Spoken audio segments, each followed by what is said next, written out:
in, punch the helmet into your face. Just a little tiny cut. It's not even bleeding. Yeah. No one makes me bleed my own blood. Yeah. But yeah, hitting somebody is like with deadly intent, like as hard as you can. Yeah. And they're fine. Like makes it a lot easier to let out that aggression. Yeah. Because soft sparring is definitely the way to go to learn skills and build community and like teach people stuff, learn stuff. But we can hard spar almost all the time. Right. At least like 80%, 70%. So it's fun in my MMA gyms. I'm the UFC guy. I'm more experienced. I'm modestly better than that. And so they all spar soft on me. They don't want to. I said, listen, you go as hard. Put a hit out on me. I said, anyone knocks me out, you get $50. I'll give you $50 to knock me out. I did the same thing. I said, if anybody takes me down with an axe shot, like I'll do whatever. Like it was a contest. Well, thank you. Nobody took me up on it.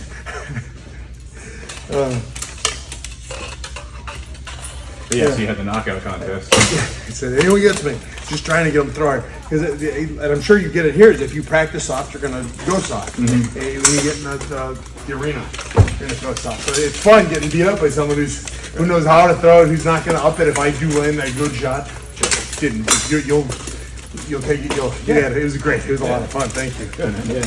And like those throws, it's like make sure his knee doesn't get blown out, make sure he's stepping right. I was also thinking. Yeah. But you had great legs, so like I would have to like really crank on you to even try to get you down. You know, Dan Henderson's been my coach forever. Okay. And he's just Greco-Roman, so I was always good standing because he was always better than me standing. Yeah. Yeah, that wrestling counters with judo a lot. Yeah, wrestling counters jiu-jitsu. They all changed their rules because of wrestling. I heard they are starting they're going to implement double leg takedowns in judo again, On legs again. Because you can't even touch legs. Everything on your legs except for your thigh straps are undone. So they're thinking judo. What does that have to do with judo? No. The armor on your legs. I know, I got you. You got those scissors still? Yeah, I didn't know they were going to put judo back with leg grabs and stuff. They should. There's so many throws that come from the leg. I agree. When I was just getting into fighting, I did a judo tournament. I didn't know what I was doing.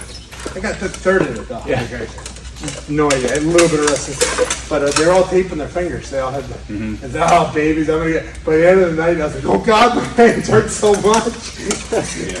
I gotta tape my toes too when I do judo. I break a toe every time I get back to judo. My big right toe. Yeah, I could definitely feel it. You got judo. It was fun to feel. Like I've only been doing any kind of combat sport for 4 years. Really? Yeah, I didn't do anything before. Wow. Before this. How old are you? 36. Yeah. I just picked it up randomly when I was in my early 30s. Oh, that's really cool.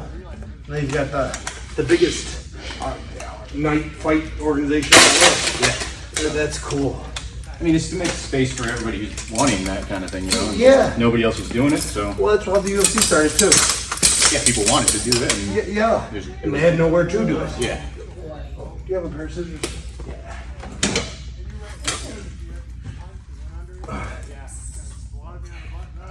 Yeah, you're probably drenched up. Yeah, no, I felt it as we started. Ooh, this is sure is gonna. But you've been keeping up with your fight conditioning. Yeah, I never take a day off. I never know when I'm gonna fight. Yeah. Karate Combat, they've been real good to me, but they don't like the full fight camp. It's like, hey, you want to fight in 2 weeks? I'm in. All right, let's do it. My last one, I got noticed for. Yeah, so that was nice, but the two before is like, hey, you want to fight in one? So, okay, I'm in. That's fair. So I just stay up with everything. In the UFC, I was the same way. That's the reason I finished in the UFC the way I did. Is I always took every short notice fight. Yeah. Because I just never said no, so I always kept my conditioning good. That's tough, though. Yeah, you're only getting paid if you're fighting, at least in MMA. Yeah. So I might as well train like I'm gonna get paid. Like I want to get paid. They don't give you salaries outside of the event. No, PFL I believe is. That's the new organization with Jake Paul and all that. I believe they are not much, but it's. There should be a stipend, I think. They're figuring it out, and the more competition there is, the more people figure it out. Yeah. Yeah. That's what we like to do with our fighters is get them on a salary. Yeah. You know, because I mean, it's not like we're fighting in underwear and gloves. Like we need specialized equipment Oh, yeah. for this. So Yeah. that itself is expensive. I suppose MMA is fighting in underwear and gloves. Yeah. So now it's like, I mean, you were wearing probably like $3,000 worth of armor. Dang, man. Yeah. Like including the weapon and the shield, yeah. Yeah. 3,000. So like they need a stipend. Yeah. And to have a specialized gym too, you know, these gyms don't exist everywhere. Yeah. There's like 3 in the country, and the rest of everybody does in their backyards and stuff. So we're one of the largest gyms. We are the largest gym right now. Yeah, it's just beautiful. It's like I was up at like I was saying, Buffalo at the Filipino martial arts studio, and he said, yeah, there's probably 10 Filipino martial arts schools in the country. Yeah. So we all know each other. We all take care of each other. We all appreciate one another. And if somebody pops up who's not a Filipino martial art, make sure everyone knows he's not a Filipino martial art. Oh yeah. Yeah. Kind of the same thing with Sambo. There's like 2. Yeah. Yeah. Yeah. Sambo's just wrestling and leg locks. Yeah. They do everything, but it's where they get their specialty from. I like getting into that. That would be fun. But Now, the only other one I've ever heard of other than armed MMA is Night Fight. Do you know those guys? yeah, I mean, Night Fight, like on like the History Channel stuff like that came out. I don't remember. I don't remember ever seeing it or what it's from. And maybe I'm making it up. Maybe the name just sounds right. That's what I'm saying. Right, yeah, they did a show called Night Fight. Oh, really? On the History Channel, and like it was. I mean, I know all the people I fought against, most of the people that Yeah. were on it and stuff, and they won prizes. But they made it very like History Channel, where it's just like, all right, all you guys free for all, and we're just gonna pick a random person to kind of move on to the next round. And then they would put them in like weird historical armor and make them use weird weapons. Right. They were more about like the historical reenactment versus the sport. And they took long breaks. It wasn't like an event, like a sport event. Right, It right. was very staged. Everything was staged. How much of the history do you know? Do you study up on it now? Like, do A you fair know? amount, and a lot of people just drop it on me. They're just like, "Oh, did you know this, this, and that?" And people ask me about like helmets and armor and stuff. Right. So, because that's the hard part too. Is like once you get into this, you're gonna have to talk to like somebody like me that knows all the different armorers out there. Find the ones that match because you have to have the same armor Right, from right. like the same 50 years in region. Yeah. So Okay. like, I don't know what I'm wearing right now. Probably like a 14th century kit. Right. You know, from probably like Germany. That's kind of where I'm at. Okay. So all my stuff has to match, or yeah, it's not legal. So It's, yeah, and like in dropping it, like I said, my entire knowledge of sword fighting is from that one guy on TikTok. Yeah. That's everything I know, and I took it as gospel. He made it sound real, so all right, that's everything you say. Yeah, that's sword guy. If you're interested. yeah, I know that sort of guy. Yeah. And the same thing happens with like judo and stuff like that. Like, when people talk about jiu-jitsu and wrestling and stuff, I'm like, oh, I know Kano jiu-jitsu, which is judo. Yeah. And I learned all that history. But Right, it's just right. because it was, again, just like forced onto me. You have to know this to do the discipline, you know? Yeah. So I'm excited to keep exploring because like Muay Thai has been really something I want to get into. Right. But, you know, I don't know anything about it. No history of it. No nothing. Yeah, you know, I just said I don't think I do either. That's what I've done more of. I botched more than I have Muay Thai, but Muay Thai is right there too. Yeah. I think just as you get into stuff, you just get the information because you have to. Yeah. Yeah, we have to know a lot about the history. It's not something that's you can look at our events. The cage is modern. The referee looks modern. Right. Lights, sound, everything like that. Like that's all modern because we just want you to focus on the sport aspect of fighting in armor.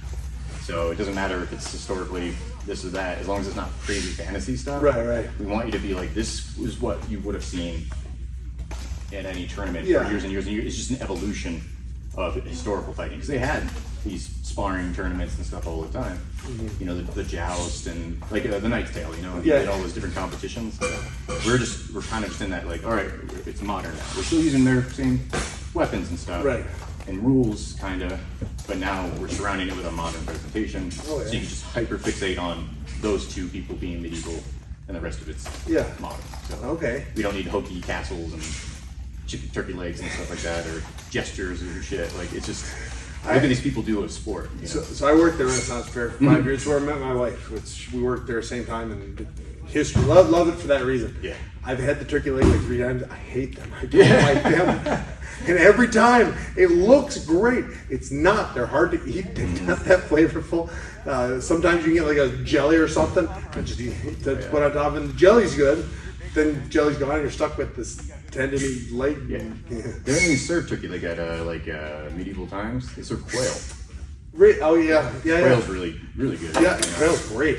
Yeah. So, actually, that's what happened. Was I was in Dallas, Texas. I went and got hammered at the medieval times and was buying drinks for everybody and just yelling and stuff like that. And I was really into it. And then I got home and the algorithm on my phone suggested Night Fight, the show. Right. So I stayed up all night watching it. Yeah. And immediately was like, I'm gonna do this, because I had that strange thought like, oh, I can do this. Like I could get armor and go fight. And Right. They make it look easy, but it was staged. I had the fighting same. wasn't staged. I had the same thought until you hit me. Hit me right You were in there. the gym. No, well, okay. This is not at all what I thought it was gonna feel like. That's why we do it though. Like Oh, yeah? no surprises. Like Yeah, this is what no, it feels like, you know. I was so. I knew what I was thinking was wrong. Like I knew it was. I just didn't know how wrong. And so I was giving I'll be great, it'll be easy. Nope. Yeah, hot, right. Yeah, immediately. And it's the distance is wrong. The sword, you're so much faster with the sword. Even watching you do it on the tires, like bah bah bah, you were hitting it 3 times before I could get to the second shot. And it's practice. You obviously done it. Yeah, hundreds of hours of that. Oh yeah, I can imagine. Yeah, no, this was really cool. Do you have any rising stars in your gym?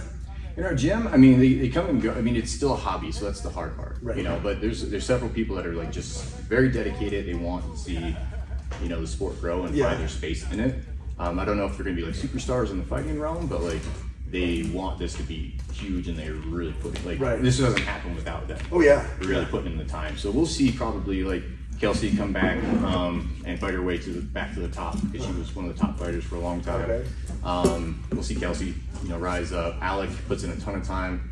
He's about, I think, 240, about a little shorter than me, and just Okay. wrestler, rugby player. Now he knows judo, like, Yeah. and he's a beast. Like, yeah, like grappling you was about the same like grappling. Yeah. Like it was, yeah, he's a beast. So we'll see him, and you know, outside of our gym though, there's a lot of people that are just super hungry for this. You know, Andrew McCabe, Taylor Jones, stuff that people that you saw at the Yeah, other yeah. event, Jamie Shock, Spencer Waddell, like Jenny from England, like she wants to get to the top too. she was on the block, right? Jenny on the block, she's from UK, you know. But you know, that's the thing too, is this is all over the world. Yeah. So like, as much as like this is a fun gym, it's really welcoming, so people can find their own space, whether it's for fun or health or mental health or community. Like that's what we're trying to make the sport very accessible. People can go and feel like superheroes for a second, you know. Yeah. Push themselves beyond what they ever probably did in their whole life. Like even myself, like this is new to me. Right.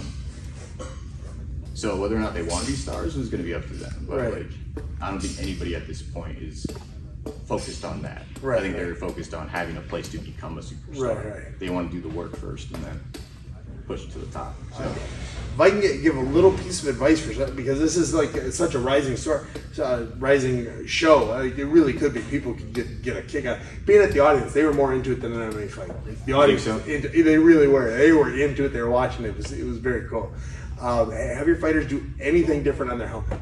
Painted yellow or put a sticker on, just anything to help people, because you're not going to remember the face. You might remember the personality, because afterwards you get to talk to the mic a little bit. Yeah. Have them do anything to make, I remember that guy with the bumblebee style head. Yeah. Just anything like that, and that'll help people remember him way more. yeah. So that's been. You remember I said historically accurate. So Yeah. you can't actually paint your armor. Really? No, in ours, we'll let you. Okay. We will let you. Right, So that's right. something we're like that's stupid. Yeah. Like let them. Like they did historically paint their armor. Yeah. You know, but they were so concerned about derogatory things or really weird fantasy paintings or neon mohawks and Yeah, stuff. yeah. They were so worried about that they just said no painting. So we Oh. don't have to because they're doing big tournaments with thousands of fighters. They have to check every one of their stuff. Yeah. You have 24 people. I can just go, oh, that shield man, like just it's got something that we don't want. Right. Honestly, that's one person I got to deal with. That's it. Right. So we let them paint. So yeah, Okay. we like to paint them. We're also hoping that sponsors reach out to us, and we're gonna put belt flags on our fighters that are blue and Beautiful. red, Yeah. but it would have their logo on Yeah, it. beautiful. You know, Budweiser, Bud Light, something like that. So it's just we're so new that we're still figuring out Okay. all that stuff. Same with the little tabards they wear. Yeah. That's another thing. Like a lot of people wanna get sponsors on them, so they're gonna, eventually it'll be very unique Yeah. from one another, you know. So, but you're right, that's super helpful. I mean, Conor McGregor changed the game. And I tell all my fighters, like, don't be Conor McGregor. You're never gonna be him, but be you, just louder. And with a suit of armor, I mean, you couldn't get the facial, reaction like you would because of that, but you could make your armor yours. Yeah. And it just anything to help somebody remember. You know, everyone knows who the Black Knight is, and you remember who the Neon Pink Knight is. Right. Or whatever they go with. The Bumble, I keep going back to the Bumblebee. I think that'd be a cool armor, just red or black and yellow stripes up and down. Yeah, and we're going to change out the walkouts once we get a little bit more production value. Okay. Like we need the screens, Yeah. right? We need that for sure. I saw. I was sitting close to them for a couple. They enjoyed the walkouts. They Yeah, really did. yeah, this was so fun. Yeah. Because they just look huge, you know, like these yeah, heroes, these superheroes. Yeah, you know? they absolutely did. And we're gonna have them walk out without their helmets on. Okay. From now on, do a checkup and have the marshal go over everything. Right. And then put their helmet on and go in. Okay. So some people just prefer to go out with their helmets because they're already getting acclimated backstage, so they don't just put it on and all of a sudden they're like, all right, I got 14 pounds in my head, better fight. Right. You know, so they'll be a little bit more drawn out, but for right now we like them to be locked and loaded. yeah. Everything is safety checked in the back before they walk out. So, but yeah, more distinction would be great. A lot of Yeah. people want to know more about the fighters. Yeah. So we're working on that between our last fight on Saturday and our next fight in like February. We're Okay. going to be doing interviews and stuff. You So. said you're going out of Nashville for the next one, right? Yeah, I mean, it might be in Nashville. The next one might be in Nashville, but we are going on the road. Trying to do about 20 stops. Yeah, cool. Yeah, our biggest one that we're doing is the Football Hall of Fame in Canton, Okay. Ohio. So Yeah. we'll do a stadium Oh, event. that's so exciting. Yeah, so Yeah. it's a lot of work though. I could imagine. I Yeah. could imagine. Yeah. Well, if there's ever anything I can do, like tag me or tell me to post, I'll post it. Yeah, I'm gonna. Yeah. Yeah, no, this is really cool what you're doing. Yeah, and anytime you need to just come and just. do it. I would love to. Yeah. I would love to work with you guys. I guess I meant to tonight. I just thought it was my fault. It's true. Time's up. No, it's fine. But like I said to you, like you are advanced and like I wouldn't have like I blazed through all that with you and, Right. and you did fine. You know, if it was a real competition, I'm like, all right, I know he can't strike well. I would just pick you apart from the range Right. until I was ready to go in. You know, Right. oh, my grappling's not working. I'm out, and just Right. pick you apart again. But like, you learned enough. You were dangerous enough with the sword that I had to at least block. You know, you set up your punches. I know they were long. You're like this. Like you were charging up. You were like charging up like a special move. The Donkey Kong punch. Yeah, dude. I was charging at that play. Yeah. And then just a huge punch, and I'm like, all right, here it comes. You know, but you clocked me a few good times. Your wrestling was good. Like your wall game was fine. Like I put you on the wall for a reason. Like remember when I was on the wall? Like come on, get me like that. I wanted you to press in to see. Yeah. Like you're fine, dude. Like you could outdo 80% of the people in Honor, man. Like you Well, I looked appreciate really it. good. Yeah. I've got a lot of years of combat. Yes. Mm-hmm. Not quite with the suit of armor, but combat. So. But yeah, it transitioned really well. You did Yeah. really well. Well, good. Well, thank you so much for having us. I really appreciate it. This is a ton of fun, and I look forward to your next show next week. Yeah, man. Thank you. Yeah, absolutely. Is there a way to stream your show? We have a pay-per-view out. Oh, cool. Yeah, for Alright. the A Sports. Yeah. A Sports? Yeah, you can just go to armoredmma.com Perfect. and then you'll find it there. All right, that sounds great. Perfect. Thank you again. Yeah, absolutely. John, we got it.